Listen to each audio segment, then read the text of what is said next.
दर्शकवृन्द नमस्कार। नियमित कार्यक्रम 6 प्रश्नमा यहाँलाई स्वागत छ। म राजीव खत्री। कोरोनाको सकस यति बेला एकदमै बढेको छ। विश्व त्रसित बनेको छ भने संक्रमण बढ्दो क्रममा छ। नेपालमा यसको सन्तास बढेको छ। 3 जनामा देखिएको छ, तर अन्यमा थप संक्रमण अहिलेसम्म पुष्टि भएका छैनन्। तर पनि सरकारले लकडाउन गरेको छ र घर बाहिर ननिस्कन आग्रह गरिरहेको छ। सरकारले गरेको आग्रहलाई हामी सबैले स्वीकार्नु मान्नुपर्ने अहिलेको अवस्था छ, किनभने यो अवस्था अझ भयावह नबनोस्। आज हामी विशेष गरी कोरोनाको सन्दर्भमा, त्यसमाथि पनि चिकित्सकले स्वास्थ्य उपचारमा खटिँदै गर्दा के कस्तो अवस्थाहरू झेल्नु परेको छ र निजी अस्पतालहरूको अवस्था के छ भन्ने सन्दर्भमा रहेर कुराकानी गर्दैछौँ। हामीसँग हुनुहुन्छ चिरायु नेसनल अस्पताल वसुन्धराकी जर्नल फिजिसियन डाक्टर निकिता दवा। निकिताजी यहाँलाई कार्यक्रममा छ, आराम हुनुहुन्छ? हजुर। अब अहिले पछिल्लो समय नेपालमा कोरोनाको अवस्था हेर्ने भने 3 जनामा संक्रमण भेट्यो, अन्यको अवस्था त छैन। तर पनि WHO ले भन्यो प्रारम्भिक अवस्थामै यसलाई ठिक गरेन भने भोलि भयावह हुन सक्छ भनेर WHO ले चेतावनी पनि दिइसकेको छ। भनेपछि अहिलेको यो प्रारम्भिक अवस्थालाई यहाँले कसरी हेर्नुभएको छ? अब अहिलेको हेर्ने हो भने त अब यो केसहरू चाहिँ अब अहिले बल्ल 3 जनामा देखिया छ। अब अहिले नै हामीले अलिकति रोकथाम गर्न सक्यौँ भने, अलिकति फैलिन नदिन ट्राई गर्ने हो भने अलिकति रोकिएला कि भन्ने आश राखेर हामी काम गर्दैछौँ अहिले त, हैन? अब हामी सुरु गरिरहेछौँ सबैतिरबाट, प्राइभेट सेक्टर, गभर्नमेन्ट सेक्टर सबैतिरबाट एफर्ट त लगाइरहेछौँ। सकेसम्म यो हामी मात्र गरेर भएन, सबैतिरबाट इक्वल एफर्ट हुनु पर्यो। अब यो अहिले यहाँले भन्नुभयो विशेष गरी सबैले साथ सहयोगको आवश्यकता छ। विशेष गरी चिकित्सकहरूको त झन् एकदमै ठुलो भूमिका भयो। एउटा चिकित्सक सुरक्षित भयो भने मात्रै एउटा समाज सुरक्षित हुने हो, हैन? यस हिसाबले हेर्दाखेरि अहिले सरकारले गरेका जुन प्रयासहरू छन्, जुन तरिकाले काम गरे, यो पर्याप्त छ यहाँले देख्नुहुन्छ के छ? अब मैले यसलाई पर्याप्त छ छैन भन्नु त अहिले मिल्दैन, किनभने उहाँहरूले पनि सक्दो एफर्ट त लगाइराख्नु भएको नै छ, ट्राई गरि नै राख्नुभएको छ। चाहे त्यो अब टेस्टिङको इक्विपमेन्टहरू बढी ल्याएर सकेसम्म बढी टेस्ट गर्न खोजि नै राख्नु भएको छ। त्यसमाथि अब बाहिरबाट पनि यो उपकरणहरू जुन PPE भन्छौँ या डक्टरहरूलाई काम गर्न, सुरक्षाको लागि काम गर्नलाई चाहिने इम्पोर्ट गरिराख्नु भएको ट्राई गर्दै हुनुहुन्छ भन्ने सुनिरहेछौँ, होइन? अब त्यसको लागि चाहिँ अब उहाँहरूले पनि गरिराख्नु भएकै छ होला, हामीले नगरेको त भन्नै मिल्दैन अहिलेलाई। तर अझै एग्रेसिभ वेमा जानु पर्यो, अझै प्रोएक्टिभ हुनु पर्यो, अझै बढी गर्नु पर्यो भन्ने मात्र हाम्रो अलिकति छ अहिले। निकिताजी, अब यो विशेष गरी हेर्ने हो भने विश्वयुद्ध पछाडि विश्व नै त्रसित बनेको सम्भवतः यही कोरोनाले नै हुनुपर्छ, यही नै भनाइहरू पनि आइरहेका छन्। यसरी हेर्दाखेरि सबैजना त्रसित बनिरहँदा एउटा चिकित्सकको दिमागमा चाहिँ के कुरा खेल्दो रहेछ? अब त्रसित त सबैजना छन्, हामी पनि नभएको त होइन, तर अब छँदै छैन भन्न मिल्दैन। तर हामीले भनेको चाहिँ त्रसित हुनुभन्दा पनि प्रिभेन्सन लिनु, सकेसम्म नडराउनु। डराएर भन्यो भने अब बढी मेन्टल इलनेस बढ्ला कि भन्ने डर छ हामीलाई त, अब पछि चाहिँ के मान्छेहरूमा। त्यही भएर अहिले त्रसित हुनुभन्दा पनि आफूलाई कसरी बचाउने, आफ्नो समाजलाई कसरी बचाउने, आफ्नो घरलाई कसरी बचाउने भनेर हेर्नुपर्छ जस्तो लाग्यो मलाई चाहिँ। अब सबैले एज अ इन्डिभिजुअल आफ्नो आफ्नो पार्ट राम्रोसँग गरिदिनु भयो भने त पक्कै पनि यो रोकेला कि, होइन? अब कोरियामै भनौँ, कति ट्राई गरेर आएको उनीहरूले, सकेसम्म सोसियल डिस्टेन्सिङ मेन्टेन गरेर होस् कि हाइजिन मेन्टेन गरेर होस् कि डिसइन्फेक्टेन्ट छरेर होस् कि जसरी हुन्छ सबैले आफ्नो पार्ट गरौँ, होइन? अब हामीले as a person, as a doctor चाहिँ हामीले भनेको चाहिँ अब सकेसम्म जनतालाई नडराउनुहोस् नै भन्ने हो अहिले त, होइन? सकेसम्म डराएर काम छैन, बरु सरकारको नियमअनुसार जे अब उहाँहरूले लकडाउन भन्नुभएको छ त्यसलाई फलो गरिदिनुहोस्, राम्रोसँग सरकारसँग कोअपरेट गरिदिनुहोस्, सबैलाई अलिकति मिल्ने गरी राम्रो वातावरण क्रिएट गर्नलाई गर्नुभएको होला यो, होइन? सकेसम्म नफैलियोस् भनेरै त गरेको हो, त्यो बुझिदिनुहोस्, पब्लिक अवेरनेस क्रिएट गरिदिनुहोस्, होइन? गाउँ-गाउँसम्म पनि पुगोस् यो सबैजनामा, होइन? अब यो सोसियल डिस्टेन्सिङ कतिको इम्पोर्टेन्ट छ या सबै कुरा, यो prevention is better than cure भन्छौँ नि हामी, त्यही नै लाग्नु पर्यो अहिले चाहिँ। अब विशेष गरी यहाँले अघि पनि भन्नुभयो, कोरियाकै उदाहरण दिनुभयो, त्यसै गरी चाइनाकै पनि हामी उदाहरण हेर्न सक्छौँ, जहाँ चाहिँ लकडाउन गरिसकेपछि सबैजना घर घरमा बसिसकिसकेपछि र एउटा नजिक भएर हिँड्ने वातावरण नबनेपछि यो अलिकति रोकथामको अवस्थामा गइरहेको छ र नेपालले पनि यही गतिमा अगाडि बढ्ने क्रममा छ। तर अहिले तपाईँ बाटोमा आउँदै गर्दा पनि सडक सुनसान हुँदै गर्दा देख्नुभयो होला, कहीँ कतै मान्छेहरू त हिँडिरहेको होला, अत्यावश्यक काम पनि होला, तर नहुने पनि यसो हेरौँ न भनेर जानेहरूको अवस्था छ। यसले भोलि ऊ एउटा व्यक्ति त अहिले कोरोना उसलाई नहुन सक्छ, तर भोलि उसलाई अरूले सार्न सक्ने, अरूले पार्ने प्रभाव चाहिँ कस्तो हुनसक्छ? अब यस्तो भनिएको छ अहिलेसम्म चाहिँ, अब डाटाहरूले कस्तो भनेको छ भने एकजनाले 3 जनालाई सार्न सक्छ एउटा पर्सनले। अब सपोज म इन्फेक्टेड छु, मैले तपाईँलाई सारेँ, तपाईँले घरमा जानुहुन्छ, तपाईँको फ्यामिलीलाई सार्नुहुन्छ, तपाईँको फ्यामिली बाहिर निस्किनु भयो, तरकारी पसल जानुभयो, तरकारी पसललाई सार्न सक्नुहुन्छ। त्यसरी त त्यो चेन बढेको कुरा हो नि त। अब मैले आज हेरेको डाटा अनुसार चाहिँ यो चाहिँ कस्तो भयो भन्दाखेरि 1 लाखमा सङ्क्रमित हुनलाई चाहिँ हामीलाई झन्डै 67 डेज लाग्यो अरे के होइन। अब अहिले चाहिँ कस्तो भयो भने त्यो 1 लाखबाट 3 लाख हुनलाई चाहिँ 4 दिन लाग्यो अरे कि। अब बुझ्नु न कतिको फैलिरहेछ यो। अनि यसलाई कम गर्ने भनेको त हाम्रो त अहिले नै सबभन्दा राम्रो भनेको सोसियल डिस्टेन्सिङ नै जस्तो लाग्छ। जस्तो यहाँले अब त भन्नुभयो हेर्ने मृत्यु दरलाई हेर्ने हो भने फेरि कम छ, तर यसको फैलावटको हिसाबले हेर्ने हो भने चाहिँ धेरै मासलाई यसले असर पुर्याइरहेको छ। अब जुन किसिमको डर फेरि एकातिर यहाँले सुरुमै इङ्कित पनि गरिसक्नुभयो, भोलि यो त मानसिक स्वास्थ्यसँग जोडिने विषय पो बन्ने हो कि भनेर यहाँले त्यतातर्फ नै इङ्कित गरिसक्नुभयो। त्यसबाट बच्नका लागि चाहिँ सचेत रहँदा एउटा आम व्यक्तिले गर्नुपर्ने कुरा चाहिँ के हुन्छ? अब सकेसम्म चाहिँ चाहिने मात्र न्युज हेरिदिनुहोस् होइन। अब यो सोसियल मिडियाहरूमा पनि कति राम्रो कति गलत कति अब त्रसित पार्ने न्युजहरू पनि बढी देखिरहेको छु होइन। अहिले चाहिँ अब त्यस्तो न्युजहरूलाई सकेसम्म नहेरेकै राम्रो, सकेसम्म अब आफ्नो फ्यामिलीलाई पनि नहेर्नै राम्रो। अब कोही डराइराख्नु भएको छ भने फ्यामिलीको अरू मेम्बर्स पनि हुन्छन् सपोर्ट गर्नलाई, सकेसम्म आफ्नो परिवारमै रमाउनुहोस् होइन। अब चाहिने जति मात्र न्युज हेरिदिनुहोस् भन्छु म चाहिँ। धेरै नै न्युज हेरेर त्यो अलिकति त्रसितै बनाउँछ। विशेष गरी यो अर्को पनि के छ भने सबैभन्दा उत्तम उपाय त लकडाउन घरमै बस्नु नै राम्रो त मानियो, तर पनि यो बिचमा स्वास्थ्य परीक्षण पनि त्यही किसिमले हुनुपर्छ पनि भनियो। तर हेर्ने हो भने अहिले नमुना परीक्षणको अवस्था कतिपय अवस्थामा भारतबाट रोजगारीबाट फर्किएकाहरूको सीमा नाकाबाट त्यतिकै गाउँ गएको अवस्था छ, उनीहरूको परीक्षण भएको छैन। यी सम्पूर्णलाई हेर्ने भने नमुना परीक्षणको अवस्थालाई एउटा पछिल्लो अवस्थालाई यहाँले कसरी हेर्नुभएको छ? अब यसको लागि त हामीले सकेसम्म बढाउने नै भन्छौँ है, ट्राई गरौँ। सकेसम्म काठमाडौँलाई मात्र नहेरिकन, काठमाडौँमा मात्र परीक्षण नगरिकन सबै ठाउँमा सबै प्रदेशमा पुर्याउनु पर्यो परीक्षण किटहरू। सकेसम्म कसै अब हाम्रो भ्याली बाहिरको डक्टरहरू कोही बसिराख्नु भएको छ, शङ्का लागेछ भने सकेसम्म उहाँहरूले पनि आइसोलेट गरिदिएर अब सरकारलाई कन्ट्याक्ट गर्नुपर्ने होला। योपालि त अब अहिले त हामीले त्यो गर्न सक्ने भनेको टेकुमा कन्ट्याक्ट गर्ने। अब अहिले चाहिँ बिस्तारै BPKHSमा पनि एक्सटेन्ड गरेछ भन्ने सुनेको थिएँ, धरानमा पनि अब बिस्तारै पोखरा अरू ठाउँमा पनि यो किटहरू पुर्याउँदैछ। सकेसम्म बढी परीक्षण गरौँ होइन। अब परीक्षण नहुन्जेलको लागि त आफू पनि अवेर त हुनु पर्यो। अहिले चाहिँ डक्टरहरूले गर्नुपर्ने भनेको चाहिँ सबै पर्सन चाहिँ पोजिटिभ हो, सबैलाई कोरोना छ भनेर हेर्नुपर्छ कि। अहिले चाहिँ हामीले त्यो गऱ्यो भने चाहिँ हामी पनि प्रिभेन्ट हुन्छौँ, अरूलाई पनि प्रोटेक्ट गर्छौँ। त्यो हिसाबले चाहिँ यहाँले एकदमै राम्रो विषय उठान गरिदिनु भयो। सबैलाई शङ्काको दृष्टिकोणले हेरियो भने मात्रै यो फैलिन नसक्छ, तर डर त्रासको रूपमा चाहिँ होइन।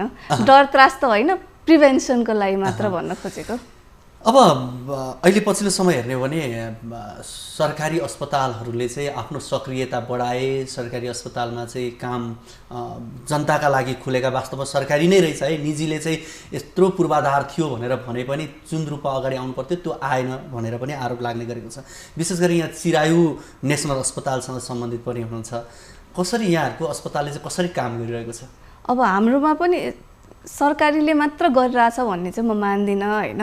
प्राइभेटले पनि आफ्नो सक्ने जति एफर्ट लगाएकै छ होइन। अब हाम्रोमा पनि फिभर क्लिनिकहरू त स्टार्ट गरिसक्यो। अब ज्वरो आएको बिरामीलाई चाहिँ गेटबाटै अब अलिकति छुट्याएर उहाँहरूलाई छुट्टै राखेर उहाँहरूको पहिला हिस्ट्री लिएर हुन्छ कि सबै अब सिम्टम सबै हेरेर अनि त्यसपछि शङ्का छ भने चाहिँ आइसोलेट गरिदिने भनेर हाम्रो पनि प्लान भइरहेकै छ। अहिले गरि नै रहेछौँ होइन। अब सरकारीले अलिक बढी गर्यो होला, प्राइभेटले अलिक कम गर्यो होला। किन भन्दाखेरि अब प्राइभेटमा त्यो सुरक्षा पनि सबै पुगिरहेको छैन नि त। सरकारले पनि त अब गभर्मेन्टलाई मात्र फोकस गरेर गभर्मेन्टकैलाई मात्र PPEहरू प्रोटेक्ट गर्ने साधनहरू दिइराख्नु भएको छ। अब प्राइभेटमा त त्यस्तो गरिरहेको छैन नि त। अब जति सक्दो ट्राई गर्ने हो। अब प्राइभेटले पनि अब यस्तै बिस्तारै बढ्दै गयो भने चाहिँ प्राइभेटले पनि बरु आफूलाई लकडाउन गरेर अब हामी पनि त्यही ट्राई गर्छौँ कि बरु हस्पिटलले सरकारलाई सुम्पिने होइन। हामी पनि म्यान पावर छौँ, तर हाम्रो म्यान पावर हुँदा हुँदै पनि पर्सनल प्रोटेक्टिभ इक्विपमेन्ट हुनु पर्यो। त्यहाँको कर्मचारीहरू पनि सुरक्षित केही देश हुनु पर्यो। युरोपका केही देशहरूले यो प्र्याक्टिस पनि गरिसकेको छ, विशेष गरी निजी अस्पताललाई सरकारी गरेको पनि अहिले पछि देखिएको छ। त्यो देखिरहेछ हो।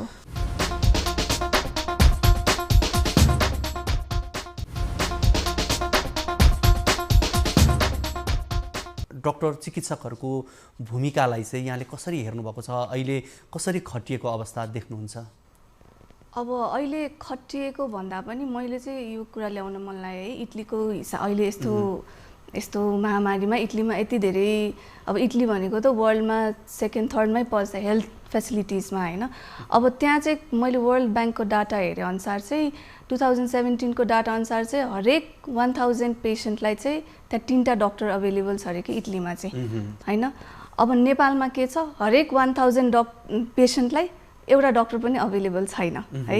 अनि त्यसपछि अर्को कुरा गर्नुपर्दा त्यहाँको हरेक 1000 पेसेन्टलाई चाहिँ इटलीमा चाहिँ 3टा बेड अभाइलेबल छ अरे होइन। अब अहिले यहाँ नेपालमा भन्नुपर्दाखेरि हरेक 1000 पेसेन्टलाई एउटा बेड पनि अभाइलेबल छैन कि। अब अहिले चाहिँ हामी एग्रेसिभली प्रिभेन्सनतिर लागेको चाहिँ किन भन्दाखेरि अब इफ इन केस फ्युचरमा त्यस्तै महामारी पर्यो भने त अब हामीसँग अभाइलेबल इक्विपमेन्टै छैन होइन, त्यही माथि पनि म्यान पावर पनि सर्टेज हुने हो कि होइन। अब त्यो हिसाबले चाहिँ अहिले चाहिँ सकेसम्म सबैलाई प्रोटेक्ट गर्नतिर लाग्नु पर्यो। डक्टरलाई रोग लाग्न सङ्क्रमित नहुन दिनु भनेको त सबभन्दा इम्पोर्टेन्ट कुरा हो क्या अहिले चाहिँ। किनभने अब डक्टर भनेको हामी त नर्मली जेनरली ओपिडीमा जहाँ बस्दाखेरि पनि 1000 जना मान्छेलाई छुन्छौँ हामीले त। इफ इन केस हामीले चाहिँ एउटा इक्विपमेन्टै नलाइकन पेसेन्ट छुन्छौँ भने त त्यो भनेको त 1 जनाबाट 2 जना 2 जनाबाट 3 जनामा झन् हामीले नै पास गर्ने हो नि त डिजिज त। त्यही भएर चाहिँ डक्टरलाई चाहिँ एउटा प्रपर प्रोटेक्टिभ इक्विपमेन्ट बिना चाहिँ अहिले काम गर्न दिन चाहिँ हुँदैन। एउटा सेनालाई लोरो लिएर तिमी लडाइँमा जाऊ भने जस्तो अवस्था मात्रै बन्छ। तर अब सेनाले त अझै फैलाउँदैनन् भनौँ न, डक्टर त हामी नै माध्यम भएर फैलाउने भयौँ के झन् डिजिजलाई। त्यही भएर चाहिँ त्यो प्रोटेक्टिभ इक्विपमेन्टको त्यति फोकस गरेर आएको चाहिँ अब हाम्रो सबै डक्टरहरूले त्यही नै सोचेर हो नि त। अब हामी आफू बचे पो अरूलाई बचाउन सक्छ त होइन। अब मैले कता सुनेको थिएँ कि प्लेनमा पनि अब कुनै फ्लाइट चढ्नु भयो भने त फर्स्टमा त्यो इफ इन केस एयर प्रेसरको कारणले कुनै कारणवश अक्सिजनको कमी भयो भने प्लेनमा ठ्याक्क त्यो अक्सिजनको मास्क झर्छ, त्यसमा पनि पहिला आफू लगाम अनि अरूलाई लगाम भन्छ नि त। त्यो भनेको त सुरक्षा प्रथम भनेको त आफूलाई दिनु पर्यो नि त। फर्स्टमा आफू प्रोटेक्ट भयो भने पो हामीले अरूलाई पनि बचाउन सक्छौँ भन्ने कुरा के। त्यही भएर त्यो हिसाबमा चाहिँ अलिकति स्वास्थ्य कर्मीहरू पनि अलिकति उसै भएर काम गर्नुपर्छ। भनेपछि अब अहिले सङ्क्रमण जुन तरिकाले अन्त देखिएको छ त्यो नेपालमा नदेखिँदै गर्दाखेरि चाहिँ चिकित्सकहरू भाग्नुपर्ने अवस्था, भागाभाग हुने अवस्था चाहिँ नबनेको मात्रै हो। त्यही नबनेको अब यस्तो हो, भाग्नुपर्ने अवस्था अहिले बनेको छैन होइन। अब जति सक्दो प्रोटेक्टिभ इक्विपमेन्टहरू अहिलेलाई चाहिँ हामीले अलिकति वाइजली अलिकति बुद्धि पुऱ्याएर युज गरौँ, चाहिने ठाउँमा युज गरौँ, नचाहिने ठाउँमा सबै सोर्सेसहरू अहिलेलाई चाहिँ अलिकति प्रिजर्भ गरौँ भन्ने कुरा क्या। अलिकति जम्मा गरेर राखौँ, सीमित स्रोत अधिकतम प्रयोग गर्न सक्यो भने मात्रै त्यो उपलब्धि हुने भयो। अब विशेष गरी तथ्याङ्कको हिसाबले हेर्ने हो भने नेपालमा 3 जना, तर अनरिपोर्टिङ हेर्ने हो भने अन्य पनि हुन सक्ने आशंका पनि भइरहेको छ। हुन सक्छन् त्यसका धेरै कारणहरू, जस्तो अब अन्तर्राष्ट्रिय उडानहरू समयमै बन्द नगरिदिनु, त्यसै गरी भारतबाट आउनेहरूको जो कामदारहरू नेपाल आउने र गाउँ नजाने कुराहरू, यी सबै कुराले गर्दा अन्य पनि हुन सक्ने आशंका गरिरहँदा एउटा चिकित्सकको हिसाबले चाहिँ यहाँले कसरी हेर्नुभएको छ? मैले अघि पनि भनिसकेँ, त्यही हिसाबले चाहिँ चिकित्सकले चाहिँ के गर्नु पर्यो भने हरेकलाई कोरोना छ भनेर सोच्नु पर्यो अहिले चाहिँ। सो आफैले प्रिभेन्ट गर्नु पर्यो। अब हामीले अहिले टेस्टिङको अभावमा पनि अब कमै छ कि भनेर सोच्न चाहिँ मिल्दैन। अहिले चाहिँ अब अलिकति आफू प्रोएक्टिभ भएर काम गर्नु पर्यो, आफूलाई प्रोटेक्ट गर्नु पर्यो। सबभन्दा पहिला चाहिँ चिकित्सकले या स्वास्थ्य कर्मीहरू जो पनि हुनुहुन्छ सबै आफू प्रोटेक्ट हुनु पर्यो। इफ इन केस फ्युचरमा त्यस्तो केही नहोस् तर आइहाल्यो भने पनि हामी चाहिँ प्रिपेयर्ड हुनु पर्यो। अहिलेदेखि नै सकेसम्म आफूलाई प्रोटेक्ट गरेर होस् कि अरूलाई पनि बचाउँ भन्ने कुरा के हाम्रो चाहिँ। डाक्टर निकिता, अब म एउटा व्यक्ति मलाई सङ्क्रमणको शङ्का भयो, अहिले म विशेष गरी चिरायुमा गएँ भने सबैभन्दा पहिला चिरायुले मलाई के गर्छ? अब सबभन्दा पहिला चाहिँ गेटमै टेम्परेचर लिइन्छ होइन, छिर्न दिँदैन। अब फिभर हाई छ कस्तो छ भनेर अब हेरिन्छ होइन। अब ज्वरो आएछ भने चाहिँ छुट्टै फिभर क्लिनिकमा राखिन्छ होइन। फिभर क्लिनिकमा अलिकति डिस्टेन्स मेन्टेन गरेर प्रोटेक्टिभ अहिलेसम्म त पिपी पुगिरहेछ भनौँ न, तर त्यति अभाइलेबल नभए पनि त्यहाँ बस्ने जो फिभर क्लिनिकमा हुन्छ उहाँहरूलाई चाहिँ एटलिस्ट पिपी अभाइलेबल गराउनै पर्छ भन्ने छ। इफ इन केस त्यो अभाइलेबल छैन भने चाहिँ कोही पनि त्यहाँ फिभर क्लिनिकमा पनि बस्दैनन् होइन। अहिले चाहिँ अब त्यो अभाइलेबिलिटीको र हिस्ट्री अब पेसेन्टको कस्तो छ, कहाँबाट आउनुभएको छ, मेन इम्पोर्टेन्ट त ट्राभल हिस्ट्री नै भन्छौँ अहिले, किनभने सबै बाहिरबाट इम्पोर्ट भएको केस मात्र देखिरहेछ अहिलेसम्म 3 जनामा जो देखिनु भयो होइन। अब हिस्ट्री लिएर अब त्यस्तै शङ्कास्पद छ भने आइसोलेट गरेर अब मिल्छ भने हाम्रोमा आइसोलेट गर्छौँ होइन। तर अब यस्तो हो हाम्रोमा पनि एउटा मात्र आइसोलेसन रुम छ, प्रपर आइसोलेसन भनेर आइसियुमा होइन। अब त्यति आइसोलेसन अभाइलेबल नभएको हिसाबमा चाहिँ इफ इनकेस छैन भने चाहिँ हामीले उहाँहरूलाई कुनै एम्बुलेन्समा होस् कि अब प्रोटेक्ट गरेर उहाँहरूलाई अब जुन ठाउँमा अब जस्तो टेकु, पाटन, वीर या आर्मी हस्पिटलहरूमा जहाँ त्यो कोरोनाको लागि नै छुट्याइएको हस्पिटलहरूमा पठाउने गरेर। अब अहिले विशेष गरी सरकारी अस्पतालहरू र सेना प्रहरीका सम्बन्धित अस्पतालहरू सक्रियता बढी देखिन्छ र निजी अस्पतालहरू आफ्नै तरिकाले मात्रै काम गरिरहेको, तर राज्यले जुन तरिकाले लगानी गर्नुपर्थ्यो त्यो चाहिँ भएन, थप लगानी अघि यहाँले त्यो इङ्गित पनि गर्नुभयो। अब निजी र सरकारी बीच अहिले एकताबद्ध भएर जानुपर्ने अवस्था कतिको देख्नुहुन्छ यहाँले?